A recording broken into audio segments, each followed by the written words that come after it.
little longer to live. And he said, the only hope for you is to get you a transplanted heart. But he said, I've talked to everybody in the country who does this, and they all said no. I said, who called those places? This is a surgeon, a heart surgeon. He said, I did. I called them all myself. Tried to get them to put you on their list, and they all said, you're too old. He's diabetic, he's got a stroke, he's 70 years old, he's just too old. And they just wrote me off. So now you fear death. That's all right. I'm a believer, so death doesn't scare me. We all have to die. It's only a question of how we're going to die. Main thing is you die in the Lord and make sure you're at peace with Him. If you have that, then you can pass away. It's okay. And so I wasn't afraid of that.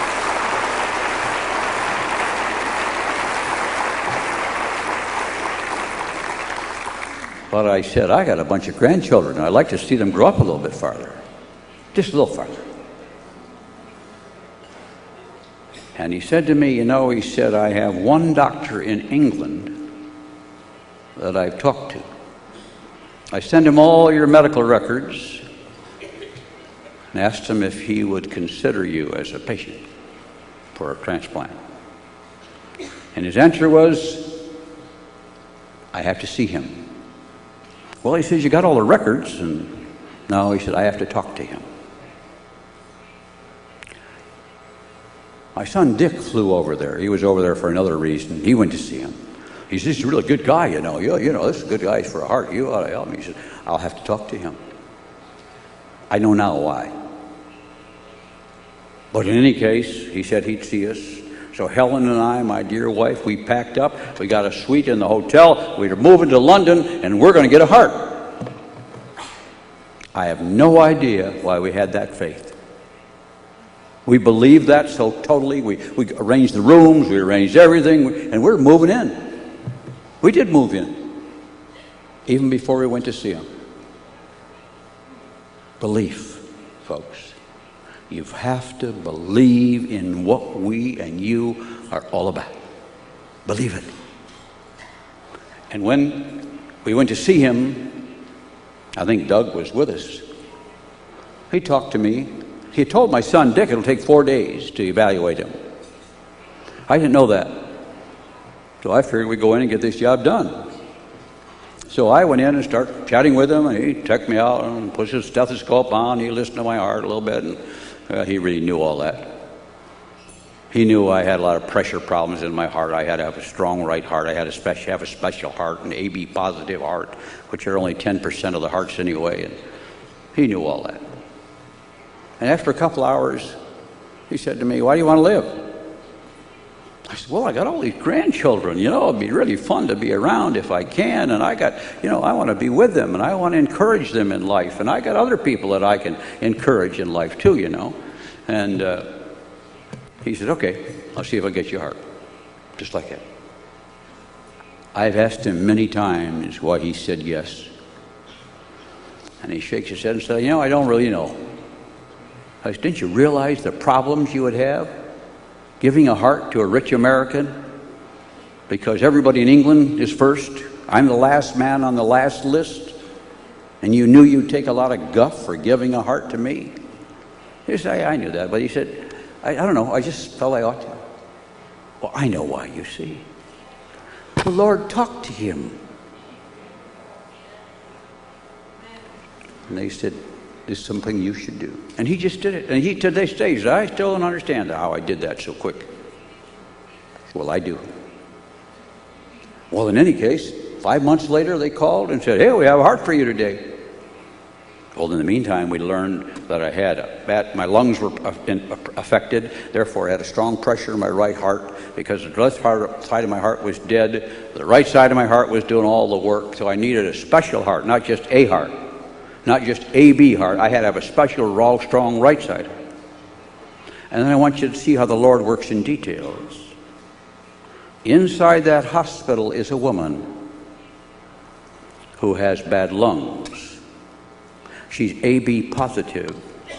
Because she has bad lungs, she has a strong right side heart. Amazing, isn't it? And so the doctors went to her and asked her a simple question. If we can get you a new heart and lung, may we have your heart for somebody else? And she said yes. Then the door was open. It's amazing that she said yes.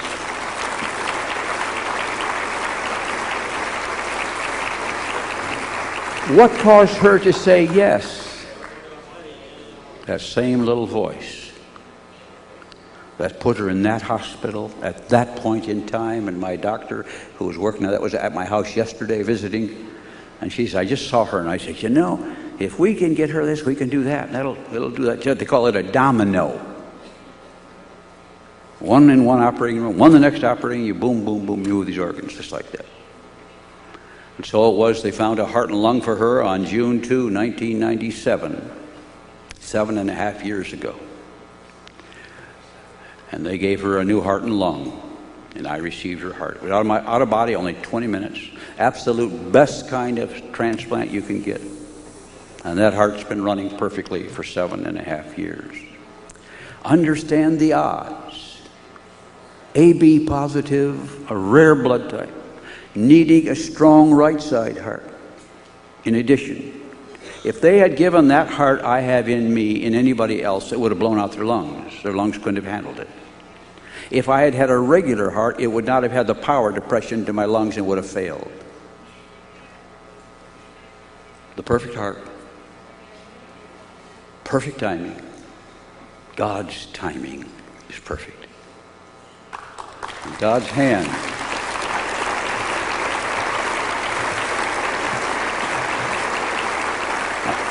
And so we talk in our business about rejection, people rejecting us and laughing at us, and rejection is a part of life. Everybody in this country rejected me. One heart works. A group of people say yes. It had to be that special. And then it had to be a heart that nobody else in England could use. And as it turns out, it was so unique. The very uniqueness of what my needs were is what made it impossible for anybody else to use it. And the doctor said to me, if you weren't here, that heart would have just died in the bucket. And I must tell you, as you go through life and overcome your fears and your rejection and all that, just remember, the power of God is at work in life. And I ask you to speak to Him. Ask Him to be in your life. And when you talk to Him, He'll talk to you. But God asks you to talk to Him first. And ask Him to come in your life and make Himself known. And with the power of God that's been on us in this business, I rejoice today and give Him the praise and glory. And I thank God for you. And I thank God for an opportunity to be with you. And to talk too long. And to just share a little bit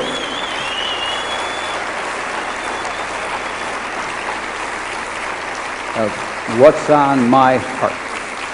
And assure you, this business is behind you. You have heard our plans for you. You know what we're going to try and do to help you in the year ahead, to encourage you and empower you. And we have some new bonus plans, but that's not the reward. That's just a little money. The real reward will come as you have all these smiling faces of people who say, remember the day when you came to see me?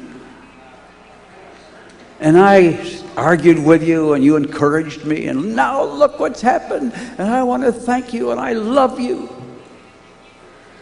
because you first loved them. Respect. Respect is not demanded, respect is gained. And respect is only gained when you show respect for them.